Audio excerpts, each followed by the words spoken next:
he wants to make some money, Floyd wants to make some money. He wants to make some money, he could fight your guy Jake Paul. No, with him too, but he could fight the one guy. And I mean, I ain't gonna fight him again. But I'm talking about not Canelo, Crawford. Oh, Terrence Crawford. Force Usyk to fight anybody. You can't force anyone to fight anybody. You know, the will has to be on Usyk's side.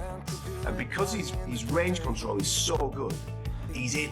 His nickname's the cat. He's in like a cat, and he is so accurate with what he's doing. He makes you miss, he makes you pay. That's the art of the sweet science.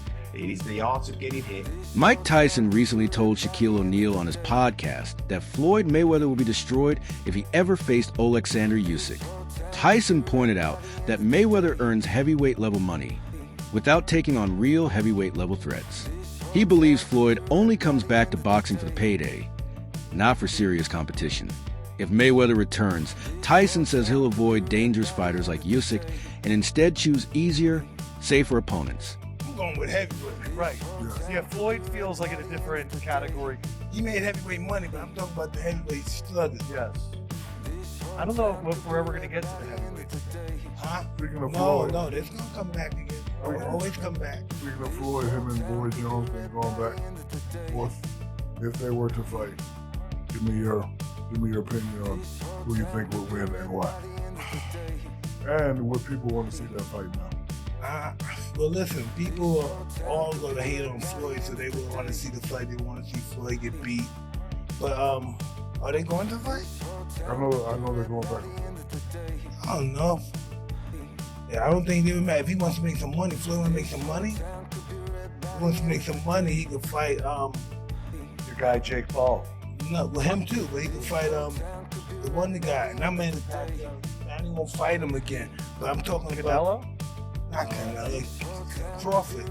Oh, Terrence Crawford. Oleksandr Usyk has cemented his legacy in boxing with an Olympic gold medal and victories over top-tier opponents, most notably beating Anthony Joshua twice. His greatness is already secured. He now stands at a point where nothing more is required to prove himself. Yet, despite having little left to prove, speculation continues to swirl about who he might fight next. Which he doesn't have to do probably because his legacy is secured. He's done basically everything in boxing. And if he was to retire tomorrow, or what could happen, which has been muted, that he was going to have the Dubois fight and then he was going to have a celebrity fight, you know, like crossover fight with the next MMA or something like that, which for me wouldn't be nice because I think it would cheapen his legacy in some way. But as Addy said, pounds and pence and dollars are what count in this game. Andy, have you spoken, or has Spencer Brown or Frank spoken to you? Because to be fair to Frank, I've spoken to Frank twice since the fight, and he does always say it's Joseph Parker next, it's Joseph Parker next. And he says it with a bit of force as well, as though he's promised you guys that you will be next in line. Has there been a conversation with Frank as to what happens with Joseph? Because I almost feel sorry for Joseph now. It's got to the stage where every time I see Joseph, I'm like, okay, but when are you going to fight? When are you going to fight? And he has this face of, I don't know. And it's upsetting for me as well just to see him on the sidelines. Yeah, it's very frustrating for him and for us as a team, but I had a brief conversation with Frank Warren as we were walking back from the ring. He said, it has to be Joe. And I said, we're going to push for Joseph. And Spencer Brown, he said, we're going to push for Joseph. David Higgins, we're going to push for Joseph. But you can't force Usyk to fight anybody. You can't force anyone to fight anybody. You know, the will has to be on Usyk's side. Joseph Parker is among the names being floated as a potential opponent for Usyk. While nothing has been confirmed, many top heavyweights are eager for a chance. Usyk, however, has stated he only has one fight left in him, a comment that's only heightened the intrigue surrounding his next and possibly final bout. The will has to be on Usyk's side. The will for Joe is there. He'd fight anybody, and as he's shown, but the will has to be and the want has to be on Usyk's team. Put your fighter hat on for me if you can, Andy, again. I mean, I saw It's funny because the video of Dubois getting knocked out, there's you and Joe in the background, and I can see both of your reactions. When you're watching that, I mean, again, you've seen some of the best heavyweights in the world. You've been in camp with some of the best heavyweights in the world. When you're watching that, are you watching it like myself and thinking, okay, this is an all-time great you're seeing? First and foremost, I watched it as a fan and I enjoyed the fight. And I thought Dubois started really well. But there's something about Usyk, isn't it? And just this change after round 1, round 2, Dubois was having some success, landing right hands. Usyk has built a reputation as a fighter who never ducks a challenge or drags out negotiations. Unlike others in the sport who rely on media hype, drawn-out talks, and promotional tactics, Usyk takes a straightforward approach. Once he commits to a bout, there are no games, just hard work and focus. His no-nonsense mentality and willingness to face any opponent anytime have earned him deep respect throughout the boxing world. Both fans and promoters admire him for consistently stepping up without excuses or delays, proving himself inside the ring every time. The one thing I would say that we have to appreciate from Usyk is how he's so willingly down to fight anybody, right? Typically in boxing, you look at how boxing is structured. You have the Ali Act where a fighter could be like, nah, I don't want to fight him. Okay, we're going to strip you of your belt since you don't want to, defend that belt, right? How long does it take us to get a Gervonta Davis to fight, maybe a Devin Haney, or a Ryan Garcia fighting somebody else, right? It takes fucking forever. But now when it comes to Usyk, Usyk, he's a champion. Okay, your next title, the person you have to defend against is Dubois. Perfect. Send me the contract. I will be ready. You don't get that nowadays in boxing. You don't fucking get that. But when he fights, that's one thing I love about him. Just beating Daniel Dubois in a rematch, the younger guy, and he's made it look easier against him and schooled him and destroyed him. That is the pinnacle of skill in boxing. That's the pinnacle of the fucking sport. Becoming a 3-time undisputed champion across multiple weight classes is no accident. It's a result of relentless dedication, evolution, and elite skill. Usyk's transition from cruiserweight to heavyweight wasn't simply about adding muscle. It was about adapting, improving, and proving he could outclass bigger, stronger opponents. His consecutive wins over top-tier heavyweights like Anthony Joshua demonstrated not just physical preparation, but superior ring IQ and relentless work ethic. But Usyk's greatness goes beyond the ropes. During the height of his career, he paused everything to serve his country during wartime.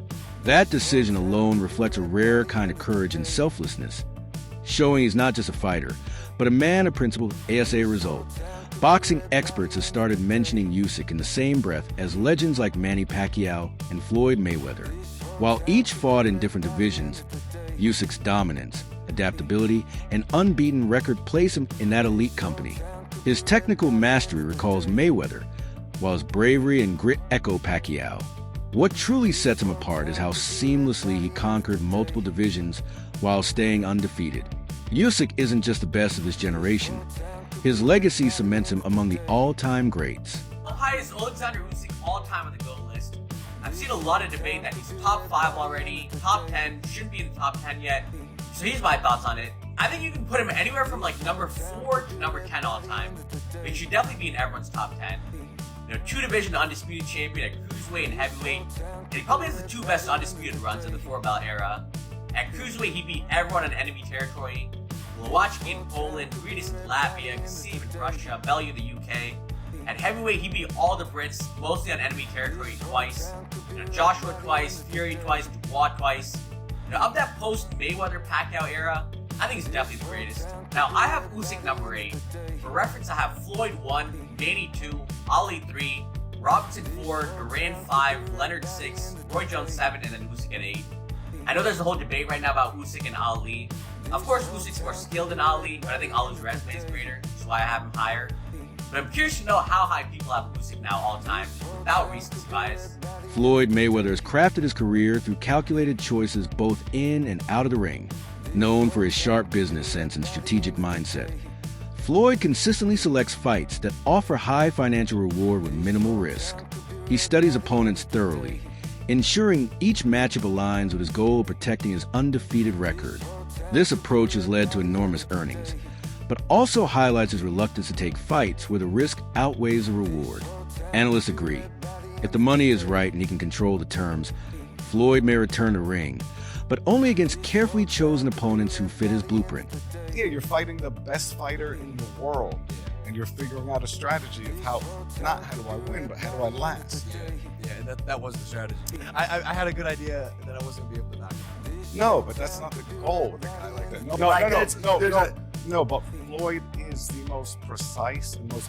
Floyd doesn't care who boxes, who likes. It doesn't matter. Right. Floyd only cares about the points. If the fight is entertaining, it's for him. It's just a strategy.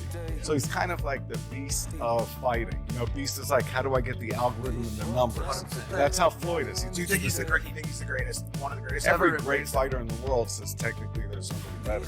Yeah. Joe Rogan has frequently praised Floyd Mayweather for his exceptional defensive skills.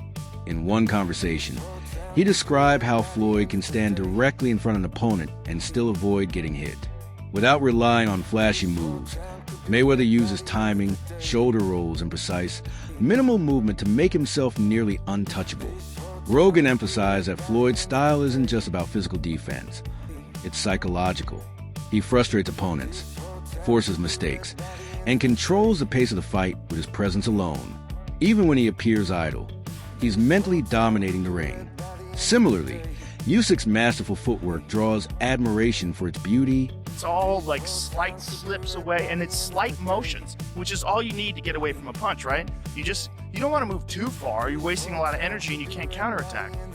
One of the best things about Floyd, and one of the most brilliant things about him, he's one of the most elusive fighters of all time, but he didn't move around. He stood right in front of you and you couldn't fucking hit him. That's true mastery of space and true mastery of technique. In my opinion, he's the best boxer that's ever lived. Yeah, I mean, I'm not qualified to rank people, but I watched when he was making that ascent towards it. It ended up being 50, you know. He just fought last weekend. This weekend, yeah, he fought a match against John Gotti's grandson, which is crazy. That's scary for a lot of reasons. Yeah, for a lot of reasons, right? This is the second time they fought. The first time they fought, it ended in a brawl. Like a bunch of people jumped in the ring. It was crazy because they stopped the fight because they were talking too much shit to each other and holding on to each other too much. So the referee stopped the fight for whatever reason, I don't know. And in this fight was even crazy too because the first referee was terrible. And the referee said Floyd Mayweather hit him behind the head. Absolutely incorrect call. Floyd threw a right hand and it caught him on the side of the head, and the referee claimed that it was behind the head. So Floyd fired the referee in the middle of the bout. He stops the bout. He's like, get the fuck out of here. Get out of here. Because he's the promoter also. Well, I guess. I mean, also it's Floyd Mayweather. Like, what's the referee gonna do? Fuck you? You know, I'm gonna stop the fight. Like, and also they're in Mexico City. Like, you can get killed. Like, just get out of the ring, buddy. So Floyd throws this punch, and Adam Catterall once likened Usyk's movement to ballet, and it's an unexpectedly fitting comparison. He glides around the ring with flawless balance, constantly shifting angles with graceful precision. Opponents often appear stiff and frustrated trying to keep up, struggling to land clean shots. Usyk's rhythm and footwork disrupt even the most seasoned fighters. He's quick without being frantic, assertive without losing control. Against heavyweights who rely more on brute strength and speed, Usyk's elegance and tactical movement make him nearly impossible to pin down. I did notice his foot movement. He was just moving away, so Dubois couldn't hit him. And then when he was punching Dubois, he made him look like in football terms, he made him look like a non-league player. He made him look bad. Mate, that's the beauty of Oleksandr Usyk. He's training with his little mate, Vasyl Lomachenko. They came through the pro ranks together, well, amateur and pro ranks together, and their training regimes are completely off the textbook. They don't do it like everybody else does it. There's a lot of ballet, for example, that they use. There's a lot of gymnastics. There's a lot of different techniques, in their training that they incorporate into the game. And you can see it with the way that he fights. He is like a brutal ballerina. His footwork is absolutely sensational. What he does, he stands in range just enough so therefore the guy that he is fighting believes that he's going to get hit in a moment, so therefore mentally you're constantly working, and therefore you're throwing at times where he's then making you miss, and because his range control is so good, he's nicknamed the cat. He's in like a cat, and he is so accurate with what he's doing. He makes you miss, he makes you pay. That's the art of the sweet science. It is the art of getting hitting and not getting. Lennox Lewis, one of the greatest heavyweights in boxing history, recently weighed in on Oleksandr Usyk. He expressed admiration for Usyk's skill and admitted he would have welcomed the challenge of facing him. Lewis noted that no current heavyweight has been able to solve the puzzle Usyk presents, but he believes he could have. That confidence speaks volumes, but so does the respect behind it. When a legend like Lewis acknowledges Usyk's dominance, it reinforces just how special and impactful Usyk's legacy is becoming. That's IFL TV. Appreciate Lennox stopping. A stunning win there for Oleksandr Usyk tonight here at Wembley. What did you make of it? Great win. You know, he did the right things. He did a lot of good things in the fight. I thought Daniel came out a bit too strong. You know, should have took his time, especially the first round. And, you know, he was overreaching a little bit and he got caught. Is there anyone on this planet, an active fighter, that can beat this man? He's got back-to-back wins or double wins over Fury, Joshua, and now Dubois. I mean, it's phenomenal coming up from cruiserweight. It's phenomenal. I wish I was in this era to box, because I would have loved to box him. And you know, I can't see why nobody can't figure him out. I would be able to figure him out. Oh yeah, Usyk is the best of this era, and he does the right things. He moves well. He doesn't get hit, and he's elusive, and he's hard to beat. Alex, just the final one. What would be your advice to Daniel Dubois? He's come back from losses before, obviously Joe Joyce, etc. But what would your advice be to this 27-year-old lion? Keep up with boxing. You know, this shouldn't. You know, he should learn from this and bring it to the next fight. I don't think he should quit. I think he's got a long, good life in boxing. Alex, much appreciate your time this week. Have you got anything else you'd like to say? Yes. Lennox Lewis is the best. I laid them all to rest. I'm the pugilist specialist. Nobody can test. Love that. Something like Chris Algieri, former champion and respected analyst, has offered high praise for Oleksandr Usyk, calling him a rare talent in today's boxing world. According to Algieri, Usyk doesn't just beat elite opponents, he makes them look ordinary. His superior control of distance, timing, and strategy sets him apart from the rest. Algieri believes there are no true threats for Usyk among today's heavyweights because his style relies not on raw power, but on intelligence and precision. What truly makes Usyk unique is his calm dominance and willingness to take the hard road. From his days as a cruiserweight to becoming the unified heavyweight champion, he never looked for shortcuts. He didn't wait for rivals to decline. He took them on at their peak. That mindset has earned him deep respect across the boxing community. Usyk's legacy is not padded. It's forged through risk, challenge, and a consistent desire to prove himself against the best. I'm sorry. I can't help it, man. I fucking love this. Honestly, I fucking love this game.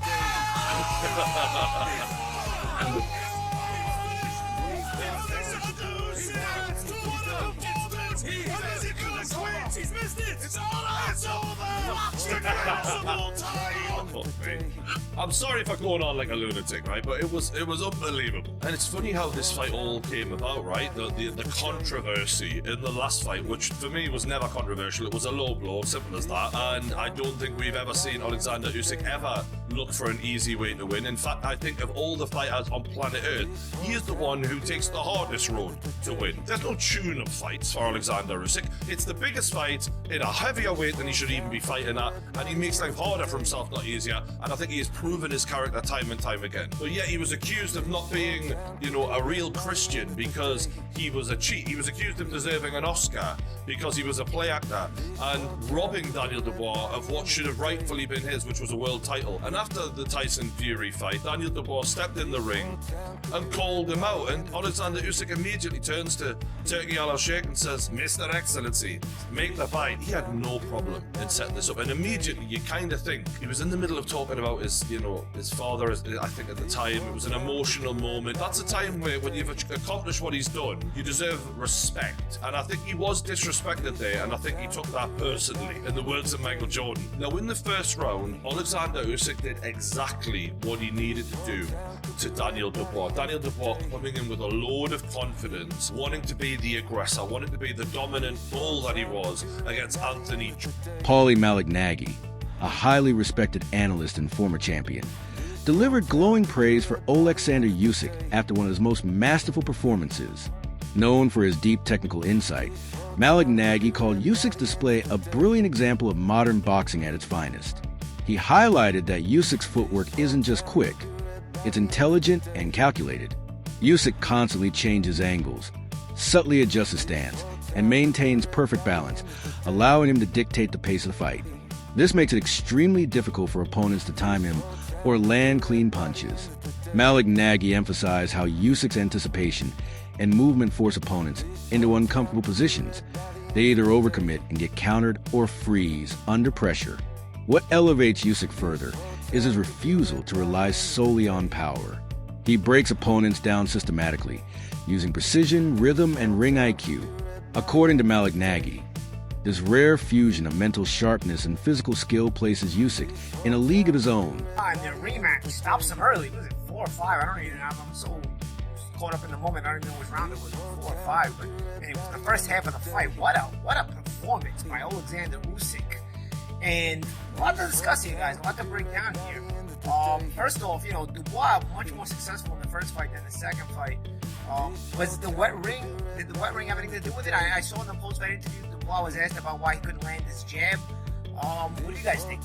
Obviously, Usyk's going to make some adjustments. I think the adjustments are going to be made in rematches, but did the wet ring? Because I thought the wet ring had a big part to do with why Usyk had some trouble in that first fight.